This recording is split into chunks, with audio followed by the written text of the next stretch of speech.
Friends last షాట్లో చెప్పాం కదా హోమ్ అప్లయన్స్ తీసుకున్నామని. అయితే అక్కడికి వెళ్ళి పేమెంట్ చేసి బుకింగ్ చేసి అయితే వచ్చేసాం. వాళ్ళైతే నెక్స్ట్ డే డెలివరీ చేస్తాం అన్నారు. సండే రోజు మార్నింగ్ అనమాట. అయితే ఇది మార్నింగ్ నుంచి నేను వెయిట్ చేస్తున్నాను ఎప్పుడెప్పుడు డెలివరీ వస్తుందా అని. ఫైనల్ అయితే వచ్చేసారు. 11:30 అవుతుంది. అప్పుడైతే వచ్చారనమాట డెలివరీ బాయ్స్ తీసుకొని వచ్చిన తర్వాత మేము కూడా ఇన్స్టాలేషన్ చేయించాలి కదా, దానికోసం అయితే వాళ్ళకు ఇన్స్టాలేషన్ వాళ్ళకి కూడా కాల్ చేసి చెప్పాం, వచ్చేయండి ఇన్స్టాలేషన్ చేసేయండి, ఈరోజు సండే కదా మేము ఇంట్లో ఉంటామంటే వాళ్ళు కూడా వచ్చారనమాట. వచ్చి అయితే ఇన్స్టాలేషన్ స్టార్ట్ చేసేసారు.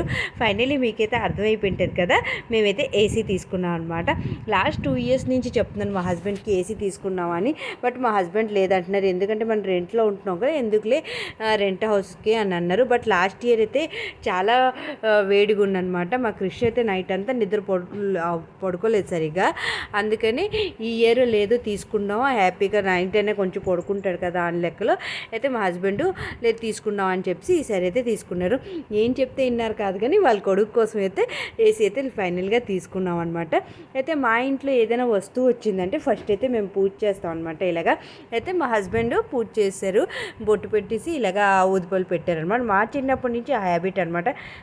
అది చిన్న వస్తువు కానీ పెద్ద వస్తువు కానీ ఏదైనా తీసుకున్నామంటే అది ఫస్ట్ మేము పూజ చేస్తాం. చేసిన తర్వాత మా క్రిష్ చేత ఆన్ చేయించాం అనమాట. ఆన్ చేసి చూపించాం ఇలాగా.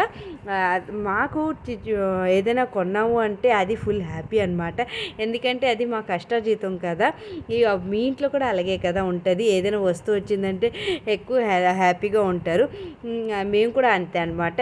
మా హస్బెండ్ నేను పెళ్ళైన తర్వాత ఇలాగ ఒక్కొక్క